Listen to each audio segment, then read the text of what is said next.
Assalamualaikum warahmatullahi wabarakatuh. Sebelumnya izinkan perkenalkan diri saya. Nama saya Siva Krotu Ayun dengan NIM 222410041. Saya dari kelas AK24C.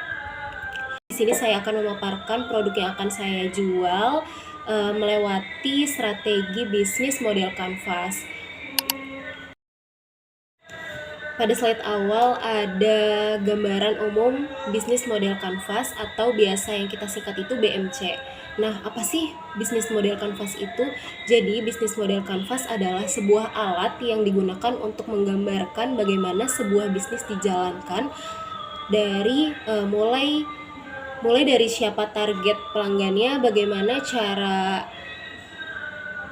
cara memberikan nilai hingga bagaimana bisnis tersebut menghasilkan keuntungan.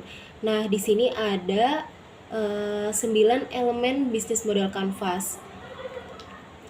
Yang pertama itu ada customer segments, yaitu siapa target pasar atau pelanggan yang ingin kita tuju. Yang kedua ada value proposition, yaitu nilai atau keunggulan yang kita tawarkan kepada pelanggan.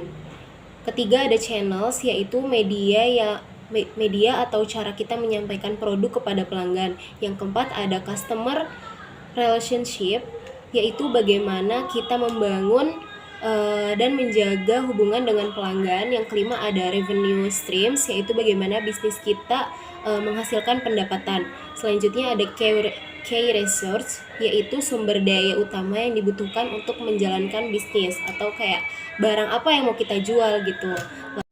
Kemudian ada key activities, yaitu aktivitas utama yang harus dilakukan agar produk itu jadi atau berjalan.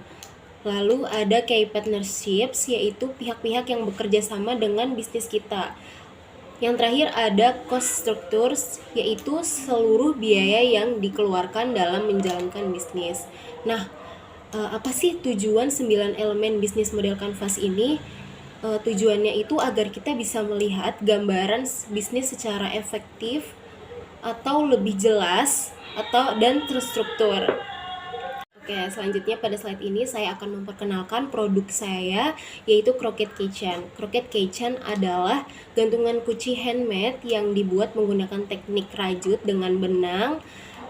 Nah, produk ini juga memiliki desain yang unik dan menarik, sehingga berbeda dari gantungan kunci pada umumnya.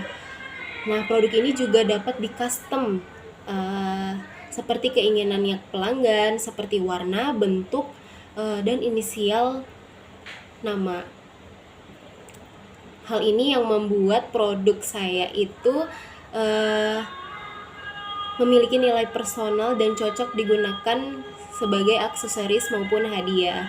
Selanjutnya kita masuk ke 9 elemen utama BMC tadi kepada produk saya.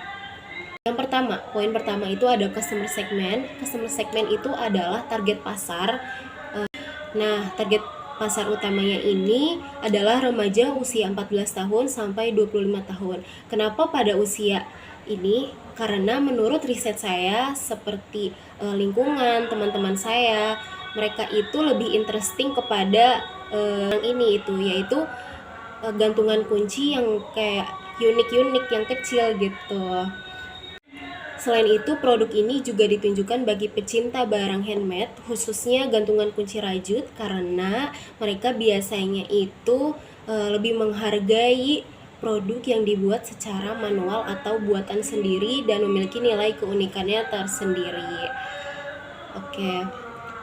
Jadi nggak hanya itu aja, Croquet Kitchen juga cocok untuk pelanggan yang sedang mencari hadiah kecil atau gift karena desainnya yang menarik serta dapat di-custom sesuai keinginan sehingga memberikan nilai personal bagi penerimanya. Selanjutnya, value proposition atau nilai yang ditawarkan oleh produk Croquet Kitchen kepada pelanggan. Produk yang pertama itu ada handmade. Jadi produk ini itu kan dibuat secara manual dengan teknik rajut sehingga memiliki keunikan tersendiri dan tidak pasaran. Lalu yang kedua ada bisa di-custom sesuai keinginan pelanggan seperti pemilihan warna, bentuk, maupun penambahan inisial nama. Ini Jadi fitur ini itu memberikan nilai personal yang membuat produk lebih bermakna bagi penggunanya. Lalu ada harga terjangkau. Produk ini itu ditawarkan dengan harga yang terjangkau sehingga dapat dijangkau oleh target pasar khususnya remaja dan mahasiswa. Kemudian cocok untuk hadiah tentu karena selain desainnya yang unik dan bisa disesuaikan, produk-produk ini juga cocok digunakan sebagai hadiah karena desainnya yang unik dan bisa disesuaikan sehingga memberikan kesan yang spesial. Nah, dengan berbagai keunggulan tersebut, Croquette Kitchen itu memiliki nilai yang mampu menarik minat pelanggan, khususnya anak muda yang menyukai produk estetik atau personal. Selanjutnya ada channels dan customer relationship. Kalau untuk channels, produk saya itu menggunakan media sosial seperti Instagram dan TikTok sebagai sarana utama promosi. Nah, melalui platform tersebut saya dapat menampilkan produk seperti proses pembuatan serta menarik perhatian calon pelanggan. Selain itu, komunikasi dan pemesanan dapat dilakukan melalui WhatsApp atau direct message atau DM Instagram sehingga memudahkan interaksi langsung dengan pelanggan, terutama pemesanan custom. Lalu kalau untuk customer relationship, saya itu menjaga hubungan dengan para pelanggan melalui respon yang cepat terhadap pesan atau pertanyaan yang masuk. Terus saya juga melakukan interaksi aktif di media sosial seperti membalas komentar atau pesan agar pelanggan merasa diperhatikan atau bisa disebut juga ramah ya. Nah, selain itu saya juga menyediakan layanan custom produk sesuai keinginan pelanggan sehingga memberikan pengalaman yang lebih personal. Jadi, hubungan dengan pelanggan itu dijaga melalui komunikasi yang aktif dan pelayanan yang ramah.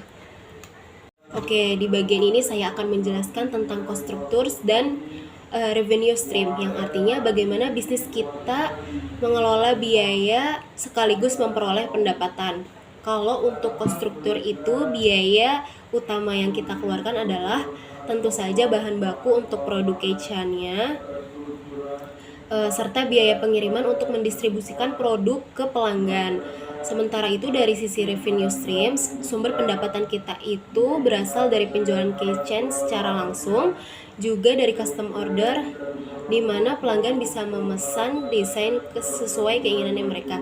Jadi bisa disimpulkan bahwa bisnis ini mendapatkan keuntungan dengan mengontrol biaya produksi dan memaksimalkan penjualan bagi baik produk jadi maupun pesanan khusus.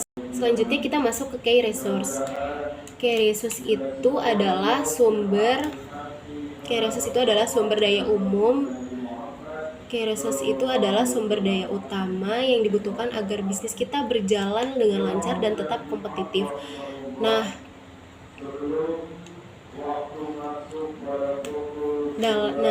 dalam produk kitchen ini sumber daya utama itu terdiri dari beberapa hal. Yang pertama ada benang rajutan untuk membuat produk, kemudian ada hook atau alat rajut yang digunakan dalam proses pembuatan. Selain itu kita juga menggunakan gunting untuk alat jahit untuk merapihkan hasil rajutan.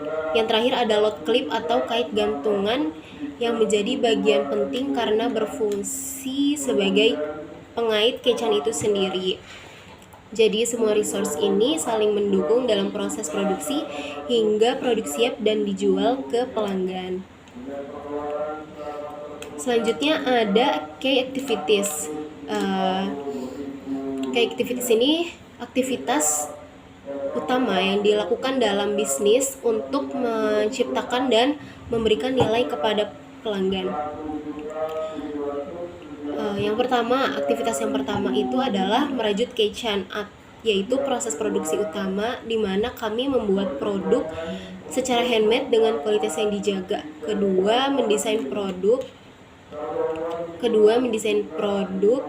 yaitu bentuk dan variasi keychain agar menarik, unik, dan sesuai dengan tren serta keinginan pelanggan. Yang ketiga atau yang terakhir ada QC, Quality Control, yaitu memastikan setiap produk yang dihasilkan memiliki kualitas yang baik sebelum sampai ke tangan pelanggan.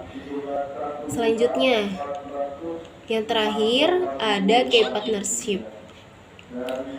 Pada bagian key partnership ini kami menjalin kerjasama dengan beberapa pihak untuk mendukung jalannya bisnis.